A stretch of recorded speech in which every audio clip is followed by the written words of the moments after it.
Hello, my name is Xavier Price, and I'm here with Coach Nate Murase of the JV basketball team. First question, Coach Nate. How did you get into basketball? I started playing basketball when I was 4 years old. My father introduced it to me. I'm actually adopted, so I have a Japanese father. A reason why I bring that up is because when he introduced me to basketball, I was initially playing in an Asian league. So from the year when I was 4 years old till about 11 years old, I was playing in an Asian league. And that's how I kind of just jump-started everything off. Okay. How was SJND basketball while you were here? We were a powerhouse of a team. I came here in 1994 until 1998, and 1997 and 1998 we were ranked in the nation, top 10 in the nation both years. Wow. So my junior year we were ranked 6th in the nation, and my senior year we were ranked 10th in the nation. Both years we went to the state championship. Unfortunately, we lost both years, but nonetheless, we had a heck of a team. We left here with, when I was a senior, there were 6 Division I players on my team. Wow. Yeah, so we handle business. That's great. That's great. Why did you choose SJND? Great question. In the early 90s, Jason Kidd obviously was here. Late 80s / early 90s, Jason Kidd was here, and he created such a buzz out here, not only in Oakland / Alameda, but Northern California / California. Yeah. And even furthermore, he was National Player of the Year when he was here. Yeah. And so I was at that time playing for a team called NorCal. There were 2 different teams, an older team and a younger team. In fact, Gary Payton's father was one of the coaches for that team. Really? And his younger brother, his name is Brandon, he was on the older team while I was on the younger team. Now I mentioned both teams because, and Jason Kidd as well, because when Jason ended up leaving St. Joseph's, again, the school was at such a high as far as a buzz. Everybody was just looking at St. Joseph's. Yeah. Our team, there was, I don't know, maybe about approximately 16 to 20 of us collectively on both teams. And so we were so good, both teams, that there was a meeting of the minds, if you will, of our parents. And everybody wanted to know, hey, where are you going? Where are you going to take your kid? We don't want to separate this team so much.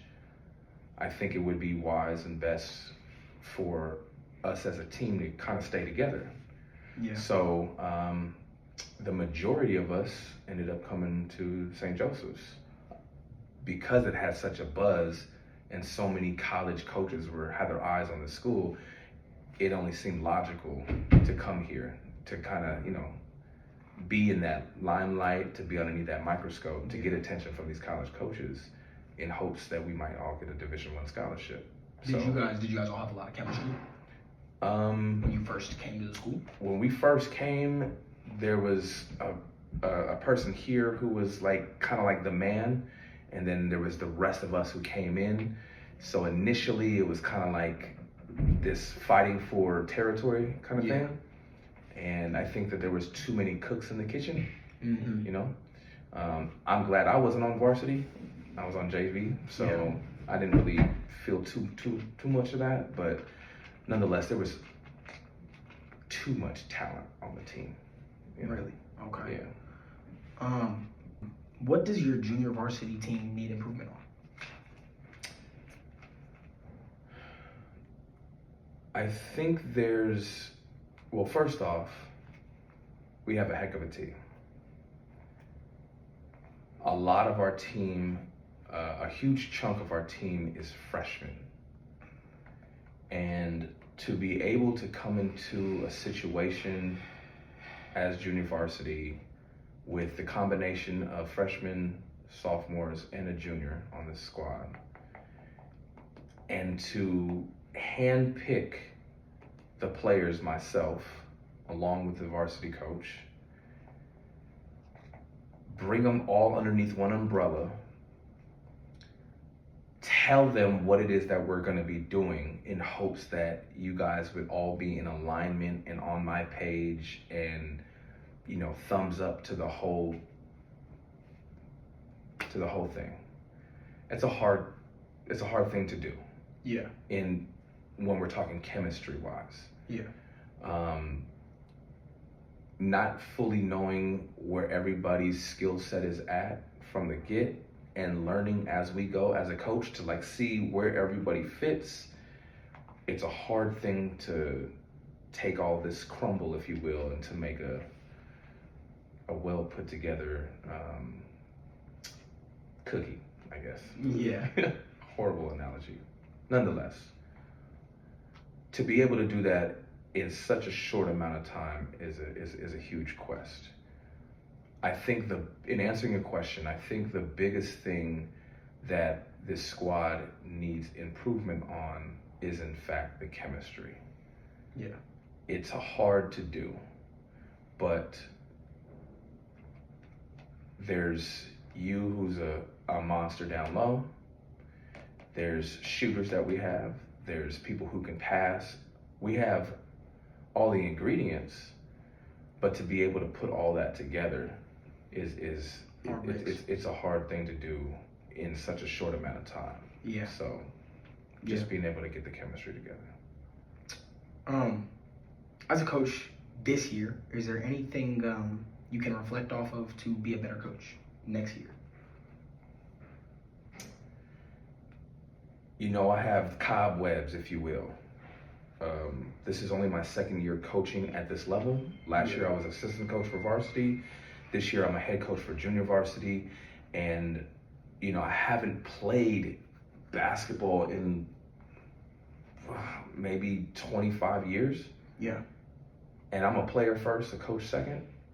So coming into this, I know what I know, but then there's certain things that I'm kind of like wiping off my mind. The cobwebs that are there, the rustiness that's there to like, oh yeah, I remember this thing or that thing or the other. So when I'm seeing you guys play, there's a lot of things that I totally forgot about. Yeah. And now when I concentrate on what needs to happen collectively, both, especially in practice / games, it starts to all come back. I watch basketball and I'm looking at certain things specifically that might better us as a team. So what can I improve on is your question? Yeah. I think it's just taking the time, the more time I spend in the perspective of a coach, the more time that I take to kind of glue these pieces together, the better it'll be. So just in answering your question, I just think it's time that'll help me improve for the next page that needs to be turned, if you will. Yeah, for sure. Did you choose to coach at SJND because you were an alumni? I did not choose to coach. I was asked to coach, and I initially rejected the offer. Why is that? I just didn't feel like it was a calling of mine. I'm a deep believer in Christ, and initially I said no when I was asked to coach. And Coach John Mousson, the head coach for varsity, just asked me to, hey man, just take your time in answering it. So me being a guy, a man of prayer, I took about 2 months, sought God. He made certain things happen. I answered the call, and now that I'm here, I'm glad I made the decision, and I'm in high hopes to continue doing it. But I'm glad more specifically that it is here because this is obviously the school that I went to, and it's just home, so it feels right. You know? Feels right, yeah. For sure. What do you think your team's strong suit is? The team's strong suit, I think, would have to be, I think when we gather around one another. And I must say, like, you are like that one who glues the entire team. I notice a difference when you're not here. The whole morale. Everybody's spirits are a little bit more lifted up when you are here. Everybody's on that hoorah, and everybody's like, yeah, and everybody's got it on the up and up. When you're not here, everybody's just, I guess, more so looking for you to be there. Yeah. So I would have to say that when I speak of chemistry, I'm talking about chemistry on the court. Ball needs to be passed around. Everybody knows each other, where they're going to go, and that takes time. Yeah. But the strength that this team has is that I feel that everybody kind of has each other's back in this. And when that gets going, everything seems to fall into place. Everything starts to fit. Yeah. Yeah, for sure. Yeah. One last question. What do you think your team's weak suit is?